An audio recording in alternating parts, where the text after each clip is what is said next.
28 février 2016, déjà vendredi 26 février, le consultant international de ces projets a présenté le rapport d'achèvement du dit projet qui a été financé par la Banque mondiale à hauteur de 116,950 millions de dollars américains. Bien auparavant, la délégation de la Banque mondiale, accompagnée par la coordination nationale, est descendue dans toutes les provinces pilotes, dont la dernière en date est celle du Sud Kivu, pour palper l'impact de ce projet sur le terrain. Les condensés est de Belinda Diakamba, Roger Maïngui et Céline Bumba. Quand un projet arrive à terme, il faut procéder à l'évaluation. Ce sont là les us et coutumes de la Banque mondiale. Après Kinshasa, les anciennes provinces du Katanga, du Kasaï occidental et le Bandundu, la délégation de la Banque mondiale, accompagnée de la coordination du projet de renforcement des capacités en gouvernance, PRCG, a bouclé sa mission d'évaluation à Bukavu, au Sud Kivu. Ici comme ailleurs, il était question d'évaluer l'impact du projet et envisager l'avenir dans cette partie du territoire national. C'est la dernière visite, c'est la dernière mission de supervision parce que le PRCG clôture le 28 février de cette année.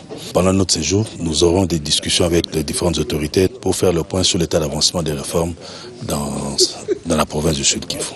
Non, je suis content que la mission soit passée et surtout qu'elle est porteuse d'espoir pour de nouveaux programmes, même si ça s'appelle autrement. Après la présentation des civilités à l'autorité provinciale, la délégation a eu tour à tour des réunions avec les ministres ayant en charge dans leurs attributions les finances et le budget, les responsables de la direction provinciale de mobilisation de recettes des PMR, ceux de la direction provinciale de contrôle de marchés publics et l'inspecteur en chef du corps provincial des inspecteurs de finances.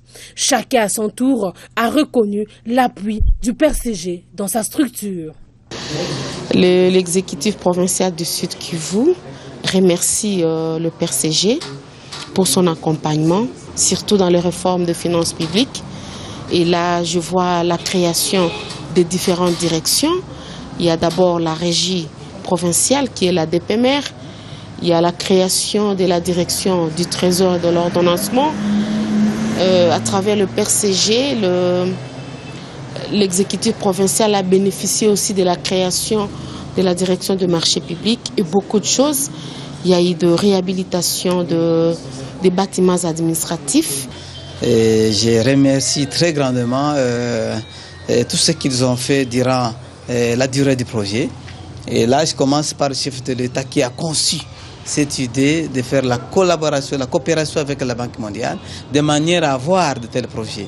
Ensuite, je remercie tous ceux qui ont géré ces projets, du début jusqu'à la fin, de manière à ce que nous puissions avoir tout ce que nous avons pu avoir au Sud Kivu. À l'Assemblée provinciale du Sud Kivu également, l'empreinte du PRCG est indélébile. Le PRCG chez nous égale à l'infrastructure que vous voyez ici, tous les bâtiments. Le PRCG chez nous égale à la chaîne télé que nous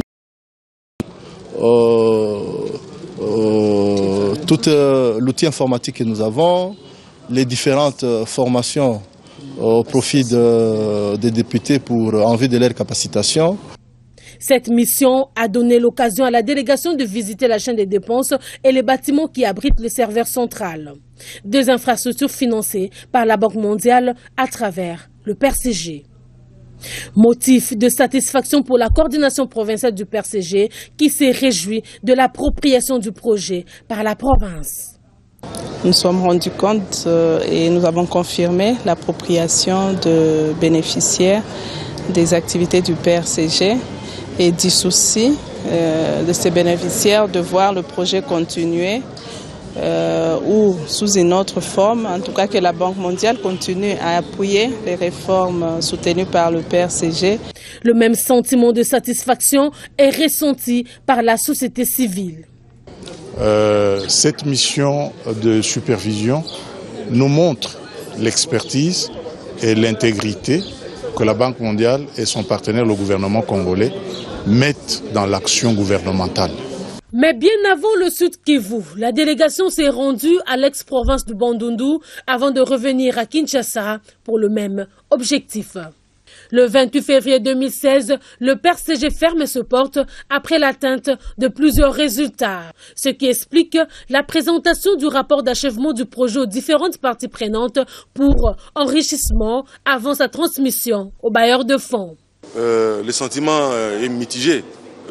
C'est vrai de fierté en tant que Congolais d'avoir géré autant de ressources dans le strict respect des directives de la Banque mondiale. Ça, c'est une chose, mais de tristesse aussi, parce que en matière de clôture, tout le personnel n'est pas reconduit.